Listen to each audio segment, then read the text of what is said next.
Hello, my wonderful friends. Welcome back to Pro Revenge, where people get back at those who've wronged them. In today's story, we'll talk about bad bosses, entitled neighbors, and how they face the consequences. This incident took place last year when I decided to sell my home. About 5 years ago, I made a significant investment by purchasing a townhome in a nice downtown area. It was an excellent location, close to everything I loved. During those initial years, life was great, and I had fantastic relationships with all my neighbors, except for one person, who I'll refer to as Gimpy J. Gimpy J was a 65-year-old widow who held a position on the HOA board. With ample free time on her hands, she chose to use it in a way that made life miserable for everyone around her. Alongside another lady on the board, she bullied residents, initiated changes to the property's landscaping, neglected pool maintenance, and constantly reported her neighbors for even the slightest infractions. It became an ongoing nightmare. As time went by, I got married and my wife moved in. However, she began spending more time at her boyfriend's place, located an hour away. Gradually, she spent less and less time at our complex, barely being around for 15 minutes to 2 hours a month. Now, the parking situation in our complex wasn't formally assigned, but Gimpy J started to claim specific parking spots as exclusively hers. She even began parking her single car in 2 spots simultaneously. The situation escalated when my wife faced a medical issue that required her to be hospitalized for 4 days. During her recovery, my mom, the only family member available, came to stay with us. At that point, we needed 3 parking spots. I promptly informed the property management about the situation, providing them with my mom's vehicle details, and mentioning that she would be with us for a duration of 6 to 8 weeks, just in case any neighbors had concerns. However, when Gimpy J returned to the complex after a 6-month absence, trouble began anew. She spotted a car parked in front of her house, and although there was still space for her car, she demanded that we move it. She went further and attempted to enter our home, causing us to put our foot down. I reminded her that there were no assigned parking spaces, and the rule was 1 car per spot. We were willing to move a car as a sign of goodwill, but this would be the last time. True to form, the next time she visited, she occupied 2 parking spots with her single vehicle as usual. However, this time we refused to budge.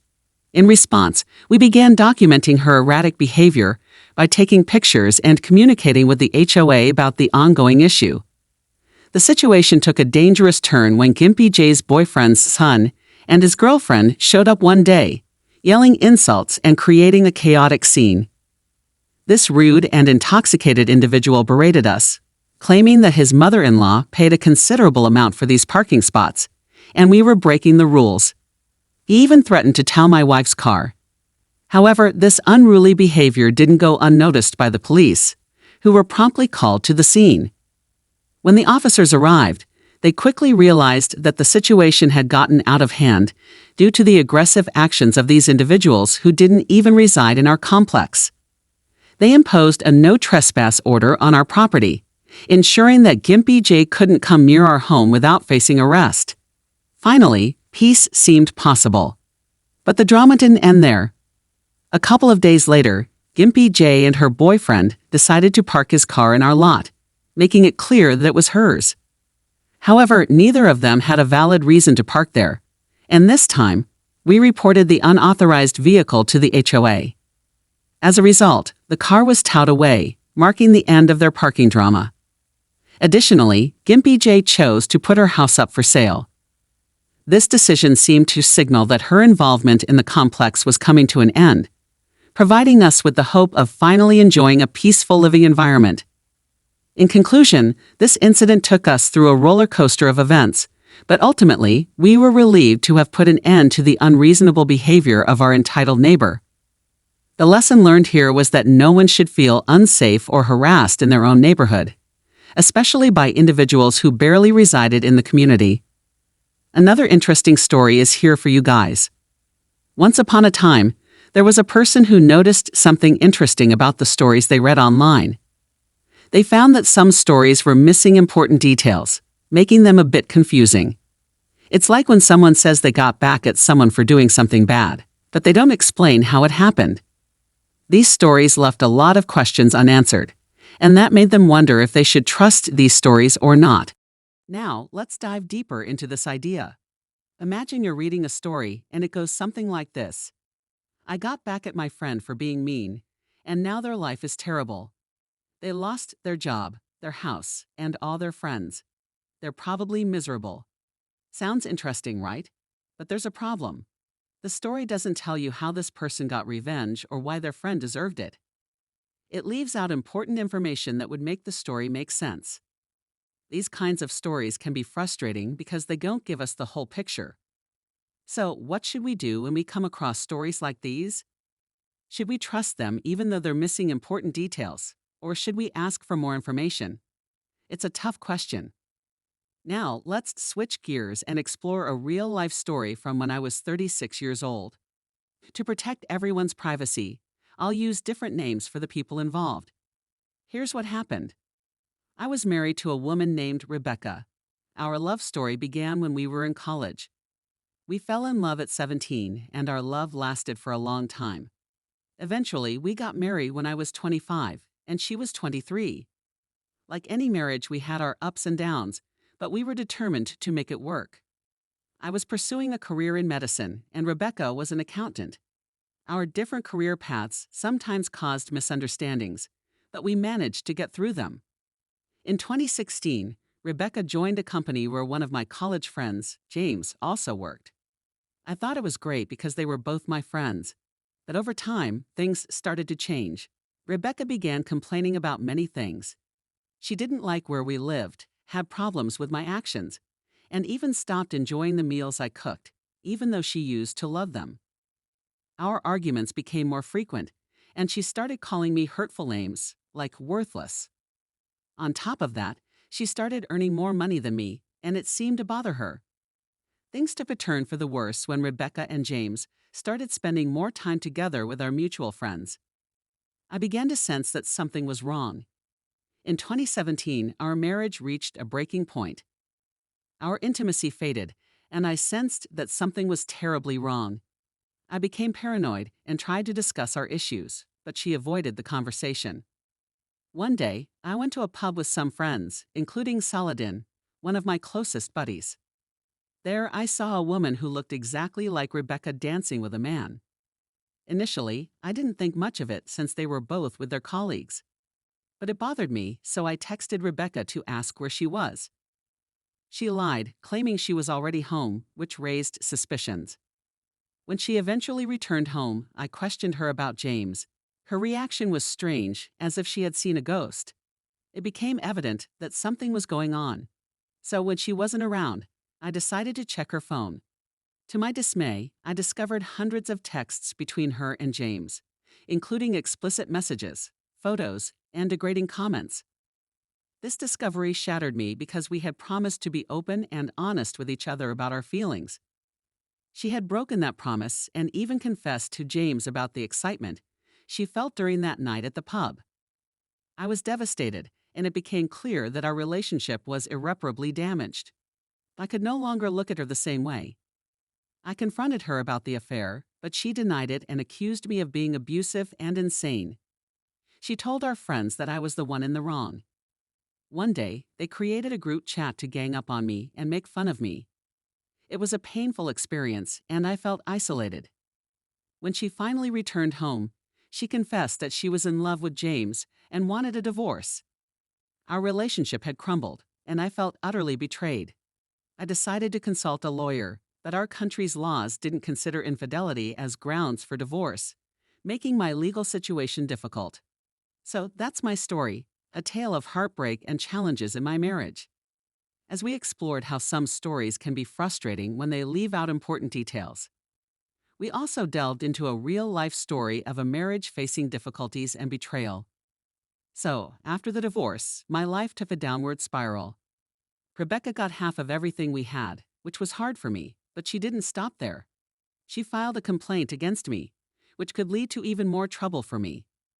A few days later, when I was still living with my sister and trying to contact Rebecca, she suddenly messaged me, saying that we should get a divorce. That was it. After 12 years of being together, 4 years of marriage, she ended it all with just a text message. I couldn't help but feel that James was taking my place. She handed me the divorce papers, and everyone in our friend circle believed I was the bad guy while James was her hero. I lost my job, my house, and my reputation due to her affair. To start over, I had to move to a different city, and Saladin, my friend, helped me a lot during this difficult time. He even helped me find a new job, although it wasn't as good as my previous one. So that's my story, a tale of heartbreak and challenges in my marriage. As we explored how some stories can be frustrating when they leave out important details, we also delved into a real-life story of a marriage facing difficulties and betrayal. So, after the divorce, my life took a downward spiral. Rebecca got half of everything we had, which was hard for me, but she didn't stop there. She filed a complaint against me, which could lead to even more trouble for me. My dating life came to an end. I found it hard to trust anyone after what happened. I had zero contact with Rebecca, and the last I heard, she moved in with James, and they seemed happy together. Now, let's talk about the revenge part. In late 2020, my life started improving. The COVID-19 pandemic surprisingly helped our pharmacy business, and I was making more money. It was during this time that I heard some news about James and Rebecca. James had cheated on her and left her, but they had a child together. However, he hadn't signed the birth certificate, so Rebecca was raising the child as a single parent. She tried dating, but she couldn't get over both me and James, which was quite audacious. Part of me felt happy about her troubles, but I also missed her in a strange way. So I sent her an email to check on how she was doing. She wasn't expecting to hear from me, and our emails led to us reconnecting after several years. We met in person in 2021, and when I saw her, she had changed a lot. She looked tired and had gained weight. While part of me still felt anger toward her, I also wanted to take my revenge on her. She told me about James, and it brought back painful memories. She apologized, saying she hadn't been thinking clearly, and that James had poisoned her mind against me. I offered her forgiveness under one condition. She needed to come clean to everyone and clear my name. She did it, even though she lost many friends in the process. My reputation was finally restored. She wanted us to date again and wanted me to adopt her child legally. I agreed to it, but insisted that we date and marry first. However, there was a secret I was keeping. I was already in a long-distance relationship with someone else, Lisa.